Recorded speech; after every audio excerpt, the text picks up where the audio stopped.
It's Halloween night, and the Bearcats are playing the Bearcats. Hello, everybody. Terry Bennett here on the IRIC Real Estate Pilot Point Football Show as the Pilot Point Bearcats take on the Whitesboro Bearcats in a huge game. I don't think a lot of people realize how solid this Whitesboro team is. You're going to look at the record and be like, hey, they're 5-3, but you got to understand, first off, they got hit with a ton of injuries. Second off, look what they did against Commerce right before district play started. That should tell you something, because Commerce right now has been absolutely dominating great teams like Malakoff, like Winsboro, who's the number one team in the state, and Commerce went into Winsboro and won going away. And that's a team that Whitesboro almost beat. Commerce ended up winning 35-28 in that game. So I think this is a very underrated Whitesboro team that too many people are looking at the losses and not the fact that they're getting healthy and how they played in one of those losses. And then the other losses to Graham, a 4A team, and then to Palmer to start district. I think it was the third district game. That was like 46-28, but I think that was like a one-possession game for most of that game. So it's going to be an interesting one here on Halloween night. Hey, at least the Pilot Point, you have the right colors, the black and the orange. We want to thank our sponsor, and that would be the great Chance Kirby at IRIC Real Estate. If you're wanting to buy anything in the Lake Ray Roberts area, he's the man you want to get a hold of. 940-300-6900. That's 940-300-6900. Because, man, if you're going to make a big financial decision, probably the biggest you're ever going to make in your life, you want someone that's been in this area for over a quarter of a century, and that is Chance Kirby, again, at IRIC Real Estate. We do appreciate him being the sponsor for the show, and his brother's a sponsor of another show. He's actually kind of the sponsor of two shows, because we have a regional show down there, even though we don't really have a region name for that region, but also he is the sponsor of our instant reaction shows that we do when we can. Like, we'll be doing one tonight. I'm recording this on Friday. We'll be doing one tonight, and I'll post it as soon as we get done. We usually do that when we get to the hotel. All right, we're going to take a break, and when it's back, it's the head coach of the Pilot Point Bearcats, Coach Chad Wall, right here on the IRIC Real Estate Pilot Point Football Show. Like I was saying, man, we have a great instant reaction show that you can check out. S2SGrantandTerry.com. That's audio only. We don't put that up on YouTube. Well, actually, I think it technically goes up on YouTube automatically as a podcast, but it's not video. But if you'd like to see our video shows that we do each and every week, sideline to sideline, we cover class 3A, 2A, and 4A. We do it in 3 shows some weeks. Some weeks we do it in 1 show. Like the last couple weeks, we're doing it in 1 show.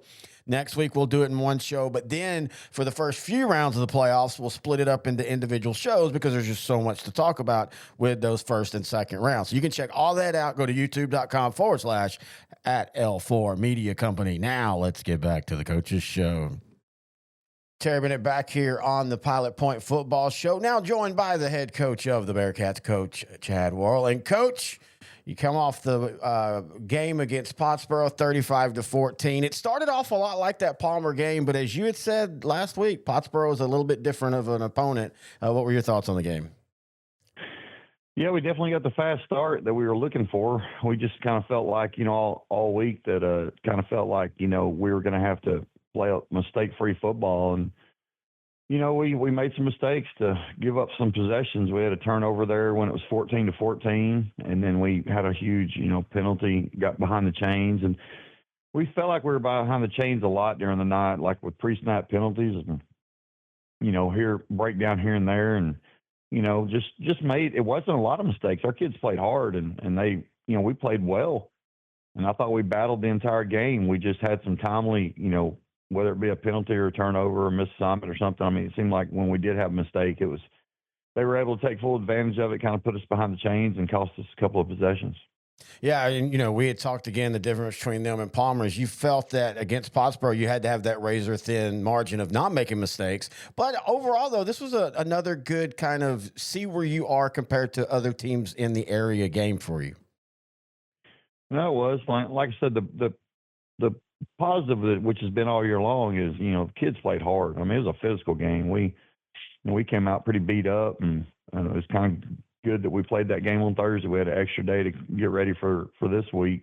Just felt like we need a little bit more time to heal up, and it was definitely a physical game. But our kids played hard, and we're proud of that, and not happy with the outcome, but proud of their effort. When you have a game like that where you have so much physicality and, as you say, you kind of come out banged up, does that change your practice for the next week? Do you go a little bit lighter because you're wanting the bumps and bruises to heal? Yeah, I think by this time of the year anyway, most people are probably scaled back on their what they're doing physically in practice. I mean, we're still physical. We still do our stuff, but in terms of full contact, tackling drills and things like that, usually by this time of year, everybody's kind of in the same boat and already kind of tamped the brakes on that. So, like I said, we're just trying to take care of kids and get them back to, get them back healthy and get them back to 100% and we know we got to reload for this week. Yeah, and this week it's Whitesboro, and as you and I were talking before we started, I think a lot of people have slept on them because of early losses, but this is a talented Bearcat team. Yeah, it's really talented. Coach Fagan and his staff do a great job. They're well coached and they play hard, and but they went through some injuries. I mean, every time you watch the film during the week, preparing for them last weekend, you saw different personnel out there because they were going through injuries. But it seems like they've gotten most of them back now, and they've kind of gotten some momentum, and they're playing well right now. And so, they're a talented bunch and well coached, and they're physical. So. And offensively, they always seem to have a quarterback at Whitesboro that can throw and run. And, of course, it's the coach's son, Colt Fagan. And then they've got Braden Bomar. Defensively, what do you have to do to stop them? Yeah, it's a challenge. Hey, Colt Fagan does a great job. I mean, our district is just full of really good quarterbacks. Very true.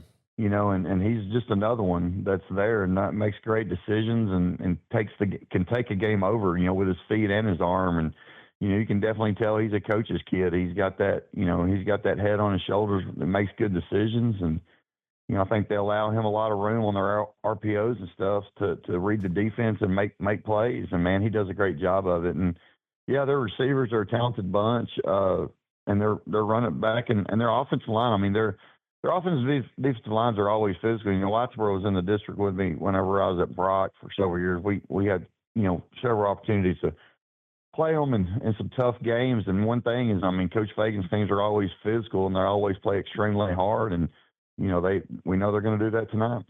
All right, last question away from actual football on the field, but this week is Snapshot Day. Do you have to do anything when it comes to that, or is that all handled by the high school administration? It's handled by our high school administration and our upper administration. Now they share those numbers with me whenever they get it before we turn it into the UIL. But they pretty much do. It's not a whole lot of work anymore to get that done with computer age and all that stuff. I've been able to go through and just kind of see who's what your ADA is. I mean, they keep up with that pretty much every day. So on Snapshot Day, unless we've lost somebody recently or gained somebody in the last couple of days, it's going to be really close to what it has been. And there's a lot of misconceptions on that. There's the old jokes of schools telling their kids to stay at home. That's not how Snapshot Day works. But do you still like that process? You think this is the best way it could be done? As far as I know, man, I'm not an expert on it. So, as far as I know, I mean, it's the only way I've been a part of it being done is taking this on the last Friday of October and then getting it into UIL and then let them do their work. So as far as I know, that's as good a process as we could have.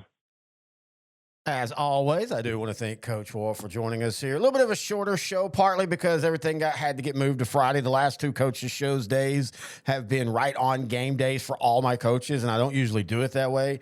I usually try to split the show up to where I record them all by Thursday afternoon, and then I used to put them all up as Thursday coaches' show day on our Facebook page. Go to Sideline for that. Just type that in on the search. But technical issues with internet and everything, so I'm doing them all on this. So a little bit shorter show. Also, man, you're just getting to the point now where we're ready for the playoffs. There's only so much you can say about each opponent that you're playing. For Whitesboro, what you can say is they're going to be athletic and they're going to be physical. As Coach said, he knows Cody Fagan very well with his time at Brock, being in the same district, meeting a couple times, not only in district, but then also in the playoffs. So he knows the program that Whitesboro has, pretty good. And I think this is a really special one. I know, again, the record, but I'm telling you, man, injuries and who they play to begin with, This is going to be, I would say, a dog fight, but I guess a Bearcat fight between these two. I think this is going to be a one-score game. I think you're going to have an absolute wonderful time at the field tonight in what I think will be an instant classic. I really do. I think this is a 35-34 type of game, maybe even 42-38. It's going to be that type of game. Either way, we'll, of course, be back here next week. If you have any questions, thoughts, or comments, please email me, terry@s2ssport.com. Also, once again, thanks to Chance Kirby for being the sponsor, the broker at IRIC Real Estate. Give him a call, 940-300-6900. And until next week, enjoy Halloween, enjoy the football, be safe in your travels, and we'll be back here on the IRIC Real Estate Pilot Point Football Show.